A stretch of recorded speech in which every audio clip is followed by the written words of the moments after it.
Chapter 9 समय सारणी। यह एक बस डिपो की समय सारणी है। इसके ज़रिए हम बस का डिपो से आने और जाने का समय जान सकते हैं। साथ ही बसों के रूट दो रंगों से लिखे गए हैं, लाल और काले। लाल अर्थात बस एक्सप्रेस है और काला मतलब लोकल बस है। बस का समय पत्रक प्रायः 000 से 2400 तक का होता है। हमें 100 से रात के 1 बजा है इसकी समझ होनी चाहिए और दिन के 12 के बाद 13, 14, 15 ऐसे लिखा हुआ होता है, यह पता होना चाहिए। तो आइए इसे समझने का प्रयत्न करें। समय सारिणी राधनपुर बस डिपो पालनपुर विभाग। तो ये वहाँ की बस स्टेशन की समय सारिणी है, यानी जिस समय पर बस यहाँ पे आएगी और कौन से प्लेटफॉर्म नंबर पर वो बस खड़ी रहेगी और उसका समय कौन सा है आने का, इस तरह से यहाँ पे दिखाया गया है। जैसे कि प्लेटफॉर्म नंबर 1 वाराही रापर की ओर और उसका समय लिखा है। तो जो लाल कलर में अक्षर है वो और ब्लैक कलर में अक्षर है, दोनों ही टाइम उसके बाजू में लिखा है, जो एक्सप्रेस बस या लोकल बस हमें दर्शाती है। और जहाँ की वो बस होती है वहाँ से नाम लिखा होता है। तो यहाँ पे आप देख सकते हो कि पाटन एंड रापर, जालोर रापर 17 बजकर 30 मिनट पर। तो उस तरह से हमें पता लगता है कि कौन सी बस कौन से समय पर आएगी, कौन से प्लेटफॉर्म नंबर पर आएगी। तो इस तरह से ये पहले के टाइम पे, अब तो जो डिजिटल नंबर दिखाई देते हैं हमें, वहाँ पे बड़ी टीवी जैसा स्क्रीन होता है जिसमें ये सारे नंबर्स लिखे होते हैं और बस का टाइम और सब लिखा होता है। पहले के टाइम पे इतनी सुविधाएं नहीं थी, तब जो दीवार होती है वॉल, उसके ऊपर कलर से लिखा जाता था। लेकिन अब वो ही एलसीडी स्क्रीन पर, या तो कोई टीवी रखा होता है उसकी स्क्रीन पर, या तो डिजिटल मशीन होती है जिसमें नंबर दिखाई देते हैं और उसके नाम ऊपर से जाता हो। आपने देखा होगा कि जो अभी की बस है उस पे उसके ऊपर लिखा आता है और फिर चला जाता है लाल अक्षर में। तो उस तरह से वो हमें वहाँ पे दिखाई देता है। तो ये सारी बस के रूट है, कौन सी बस कहाँ से कहाँ तक जाएगी और कौन से प्लेटफॉर्म नंबर और समय। अब प्लेटफॉर्म नंबर 3 के आपको बस का रूट दिखाई दे रहा होगा। सभी शंखेश्वर की ओर, यानी जो भी बसें हैं सभी शंखेश्वर की ओर जा रही है और उसका समय है। तो इस तरह से आप देख सकते हो।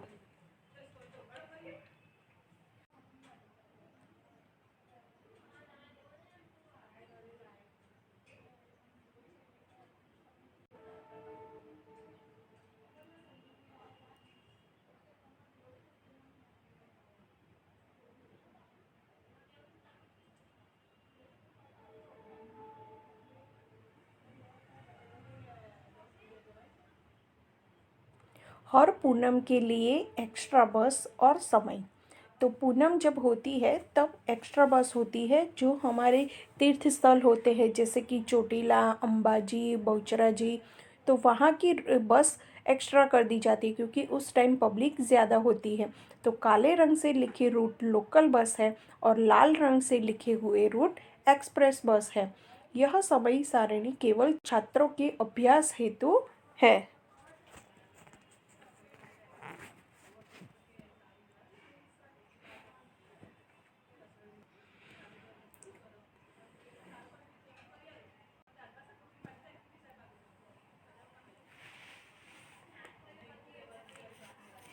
आपको टेलीविज़न देखना तो पसंद ही होगा। हाँ, सही बात है। तो आइए यहाँ कुछ चैनल्स के समय पत्रक दिए गए हैं। इसके ज़रिए यह जानें कि कौन सी चैनल पर कौन सा कार्यक्रम कब आने वाला है। जो पहले के टाइम पे आता था न्यूज़पेपर में और कि ये समय पर ये सीरियल या ये प्रसारण होने वाला है, तो उसी की सारणी है। टेलीविज़न प्रसारण की समय सारणी: सोनी मैक्स 8:30 पर कसम पैदा करने वालों की सीरियल का नाम है। 12 बजे हम है राही प्यार के, 16 बजे खाकी, 20 बजे मेरी जंग, वन मैन आर्मी। तो ये सारे जो है वो प्रसारण आने वाले हैं, तो उसकी समय सारणी है। फिर डिस्कवरी चैनल पर 10 बजे, 10:30 बजे कौन सा कार्यक्रम आने वाला है? 11 बजे, 12 बजे,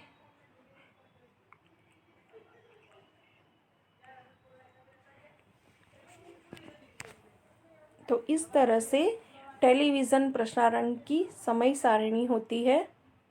यानी हम कहें तो जो टाइम टेबल होता है वो कि कौन से टाइम पर कौन सी सीरियल या प्रसारण या कोई भी न्यूज़ पिक्चर जो भी आने वाला है वो अलग अलग चैनल के अलग अलग समय की सारणी है।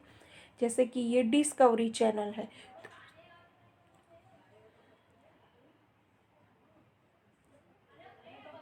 तो इस तरह से हमें दिखाया गया है।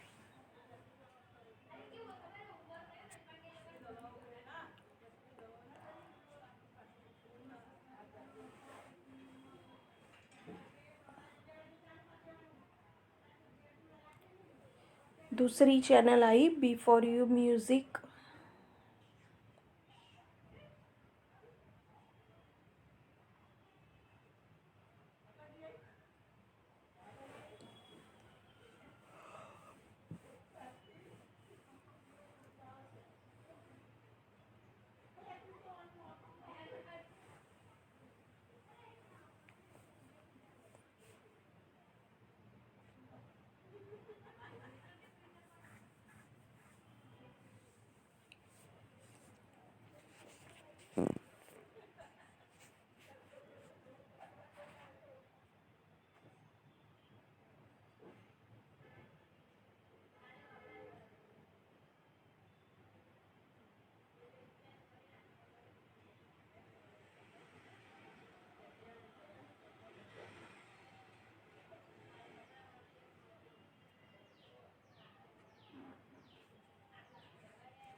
जैसे कि यहाँ पे वस्तु के नाम लिखे हैं: चीनी, नमक, गेहूँ, चावल, मिट्टी का तेल आदि। उसकी अधिकतम संख्या अनुसार और उसकी कीमत लिखी होती है लास्ट में। तो इस तरह से वो हमें बिल देते हैं।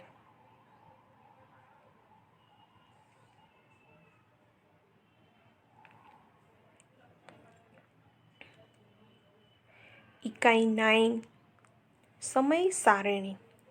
तो हमने देखी अलग अलग टाइप की सारणी।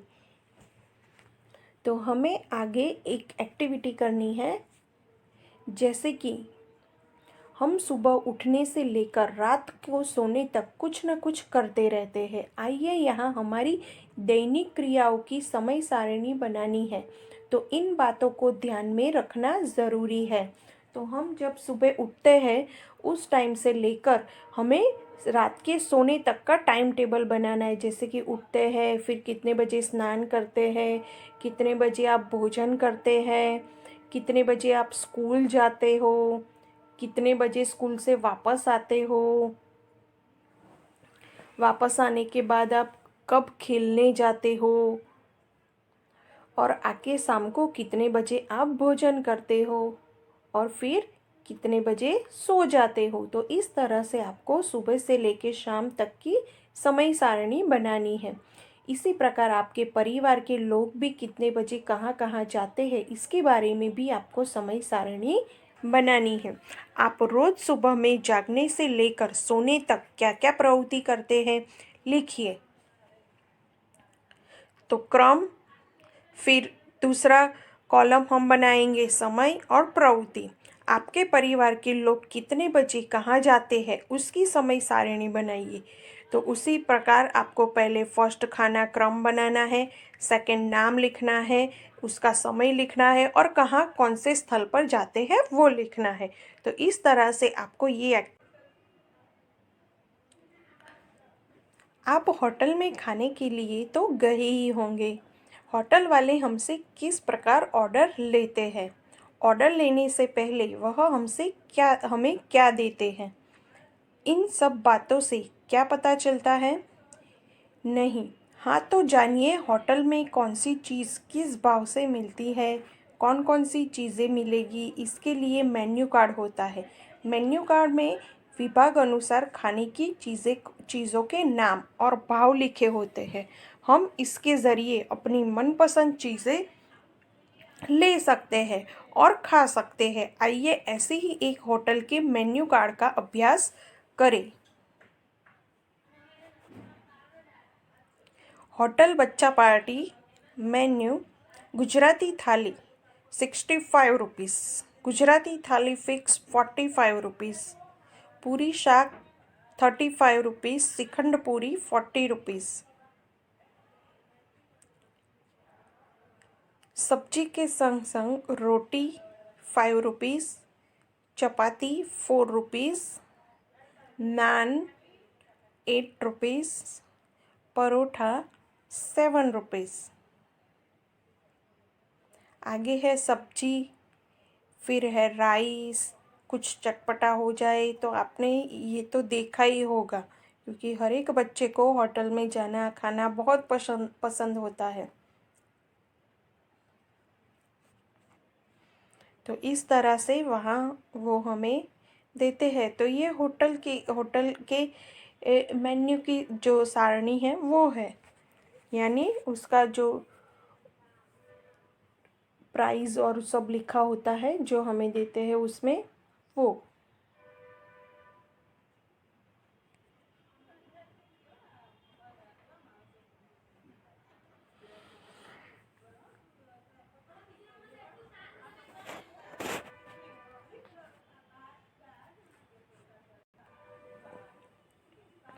आगे है पंडित दीनदयाल उपभोक्ता भंडार, यानी अगर हम कुछ खरीदने जाते हैं, जैसे कि सब घर में जो चीज़ें होती है वो हम दुकान पे लेने जाते हैं तो दुकान वाले भाई भी हमें जो बिल है वो देते हैं। तो वो बिल का पिक्चर है ये, जिसमें लिखा होता है कि भाव की सरकार मान्य दुकान और डेट लिखी होती है, क्रम, फिर वस्तु का नाम, उसके सामने कितनी चीज़ ली है, जैसे कि केजी या 500 ग्राम या 250 ग्राम जो भी हमने ली है वो लिखा होता है और उसके आगे उसकी कीमत लिखी होती है।